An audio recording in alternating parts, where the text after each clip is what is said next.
Joining us now, Michael Stramatis, the founder of Advanced Nutrients.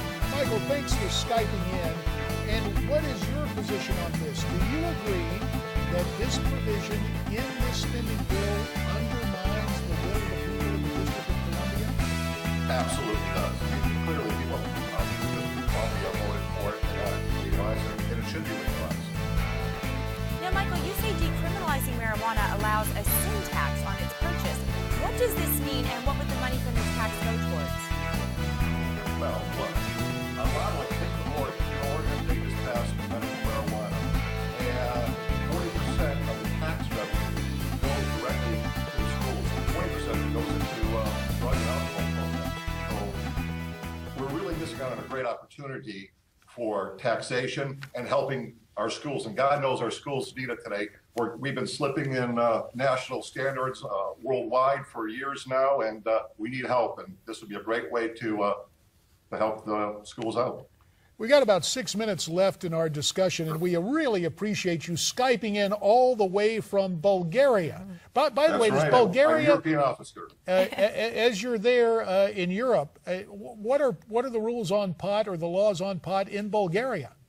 Well, the laws on pot are currently, it's illegal. However, the current government is looking at medical marijuana, especially for cancer patients. And we're working here. We have an initiative called Medical Marijuana in Bulgaria.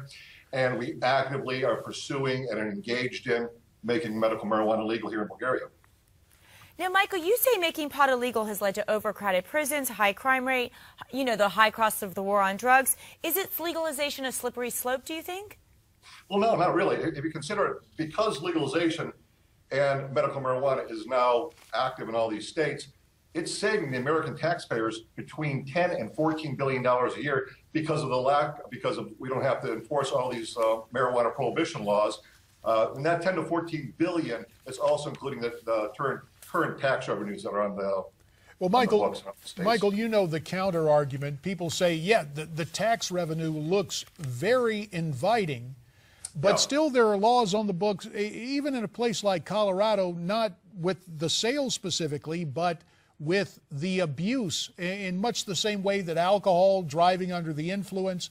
Prosecutors in Colorado said there has been an appreciable spike in having to bring people in. So the question becomes, is it a net gain for the public in terms of revenue as opposed to enforcing DUI laws and some of the threats on the highways from driving while impaired? Well, actually, statistics have shown that in states like Colorado and Washington, the actual rate of incidents has gone down in regards to, let's say, drug addiction and overdoses. It's actually making the states safer. And of course, look, anything with alcohol or marijuana, if you're intoxicated with either one, you should suffer the consequences. Clearly, laws are the laws, and they're meant to protect the people. And there's going to be a learning curve as we go through this. This is very new for America, and we don't exactly have it right quite yet, but it will be. I mean, it just takes time. Now, following up a bit on what you and JD were just discussing as far as additional revenue streams, I know here in Florida, we passed the lottery, which was supposed to go to schools and education, which it did, but what they did instead is take away original funding, so it didn't actually produce additional funding. It replaced other sources of funding and then was diverted elsewhere. What are the potentials for abuse like that, and how can we make sure it actually becomes additional funding for schools? Yeah, that's a great question. I mean, obviously we want the money to go where it's been allocated to, but hey, politics is politics and things happen, and sometimes we just don't have control over it, no matter how good our intentions are. We'll just have to see how this thing plays out over time. Michael, continuing, and some would assail this as a counter-argument by anecdote, yet you can't dismiss the issues, especially when you're talking about funding for education through the sale and the legalization of marijuana. A case earlier this year in Berkeley, California, of a young person bringing brownies to school, sickening a lot of their fellow students, and then just yesterday in another public school, offering a teacher a bite of a brownie with pot in it. And so when it extends into the schoolyard, into the classroom, there are a lot of folks that say, hey, this is a little too much. Yep. So does alcohol, so does cigarettes. They extend themselves directly into schools. And that is a good thing that funding is going from the taxation of marijuana into schools, because clearly now they can use that to better educate students and make sure that these type of things don't happen. You spoke of your initiative internationally there in Bulgaria for medical marijuana, and certainly in the space of my time in the U.S. Congress and covering this story, for example, I know a rather conservative Republican state legislator in Maryland very strongly behind medical marijuana.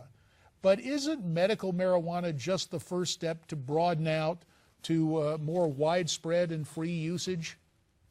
Yeah, I think actually medical marijuana is just what it is. It helped a lot of people. And then people decided to take it a step further. Personally, I think anyone who uses marijuana is medicating in some form. You know, people come home, they have a drink when when they sit down. Some people prefer to have a joint. So it's a stress reliever.